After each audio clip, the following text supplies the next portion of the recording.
Oh guys, what's up? How you doing today? Welcome back to this YouTube channel. It's your guy Igor here, guys. Today's video is not going to be a usual one because we are not in a usual place. My god, these glasses are filthy. We are going to be talking about the biggest scams in Canada, alright? Let's begin.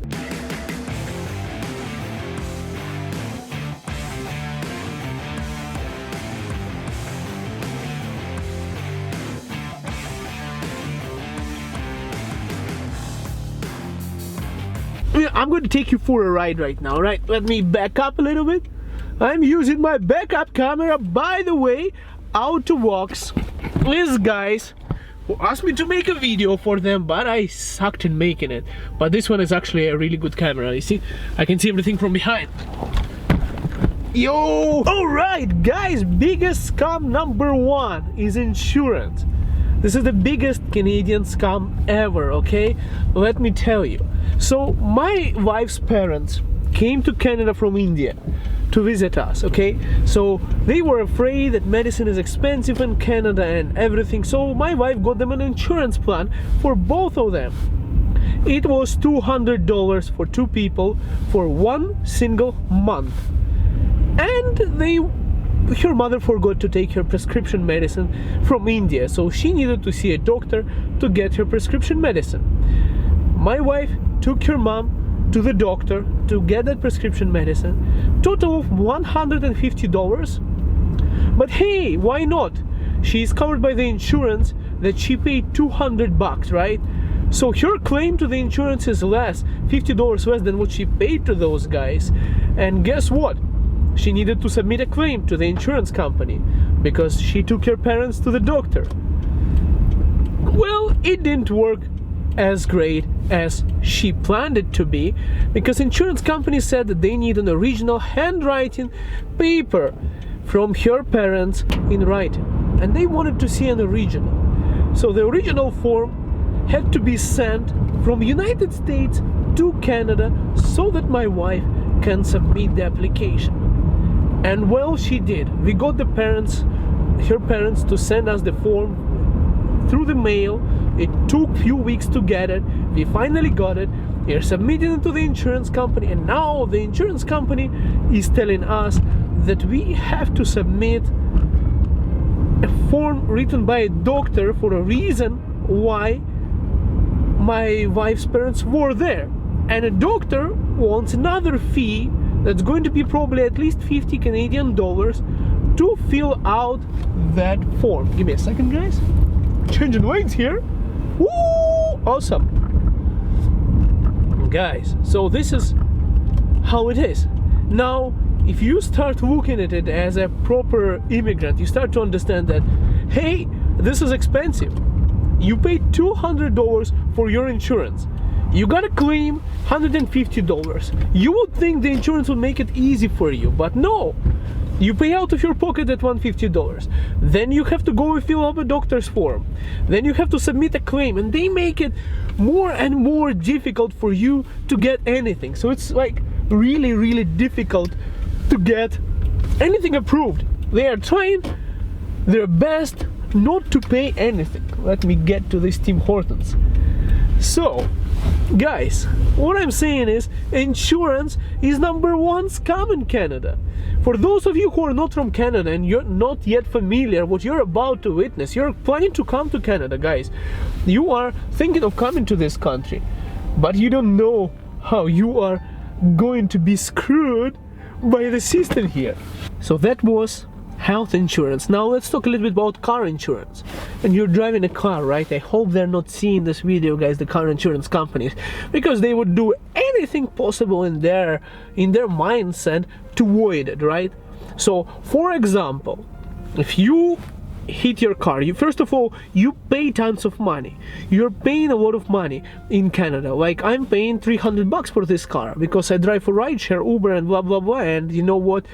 They charge you more money depending on which kind of car you drive, which neighborhood you live in, what is your history, and what's your car color. And they never even properly disclose their formula of how they calculate your insurance. Basically, they can tell you whatever they want to to know, and they charge you more, and they have their own reasoning. They have a monopoly here on the game, because there are not like there are this many insurance companies, like you can count them on your fingers, right? So they have the market for themselves, and they can play the game they want to.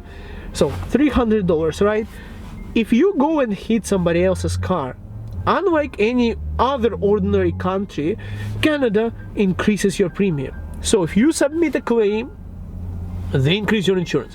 If you get a driving ticket, they increase your insurance. If you do something stupid, they increase your insurance, and they charge you more money. So literally, guys, you know, $300, here's my calculator here, $300. Okay, I've been like insuring this car for what, 2 years almost? Okay, let's say 24 months times 300, $7,200. Well, this car was $12,500. 4 years, I paid off this car to the insurance. And the fact is, probably I'm never going to submit a claim to them. So, insurance company, I bought them a car. For what reason? There is no reason whatsoever. But what does happen if I were to submit a claim, if there was a collusion or something, they would charge me more until I pay off whatever the hell they paid for me. So they not only take premiums for no reason, they also cover up their losses by making you pay extra for the insurance that you have. And that's the biggest scam I have ever seen. You know, we have lots of shady, gray things happening in Ukraine with politicians and, you know, like insurance and everything, but I have not seen someone so bluntly ripping off people like financial institutions, insurance companies in Canada. And I call them the biggest scam I have ever seen, because they are literally ripping off people, and you have no power to stand up and argue with them. Biggest scam number 2, guys, is banking. Can you imagine in Canada, and you give your money, the hard, sweat, earned, bloody money to the bank to keep it for you, which they can use for their own purposes, by the way, right? You only have the digits on the account, and the actual cash is there in the bank, right? So they can literally just have the digit on your account, but really they can use your money to make profits. But they charge you the interest. I mean, they charge you the service fee.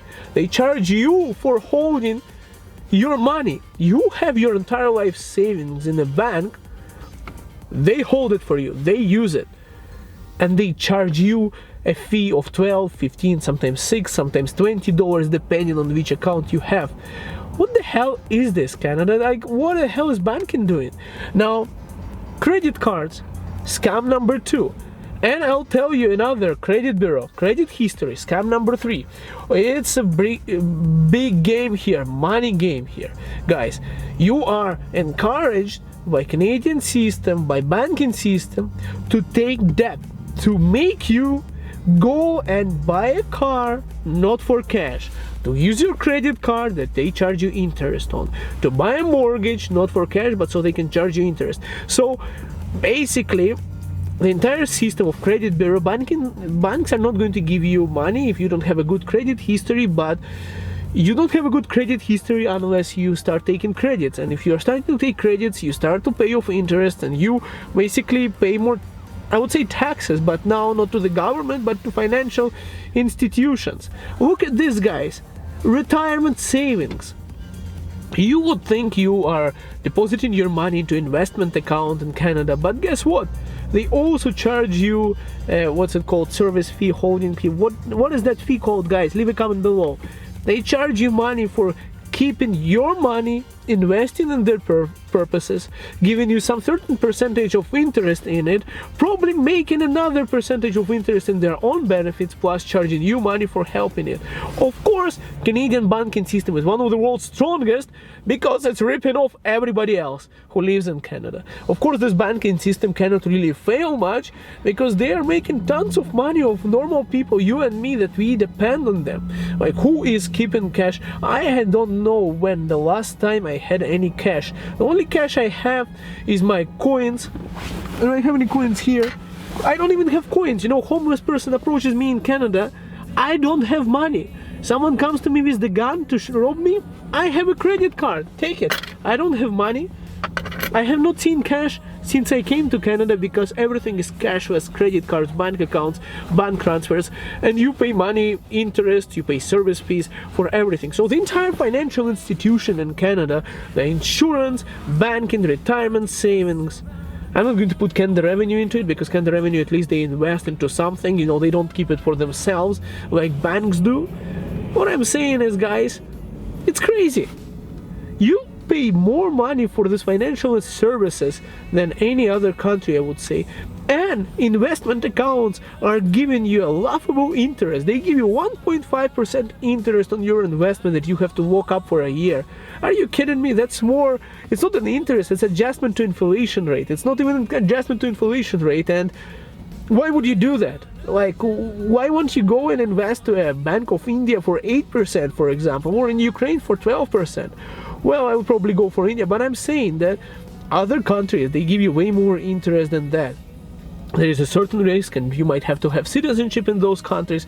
That's a different topic, guys. What I'm saying is, it's literally difficult for you to make money on financial things in Canada, to keep your money in a savings account, in a bank, and profit from it.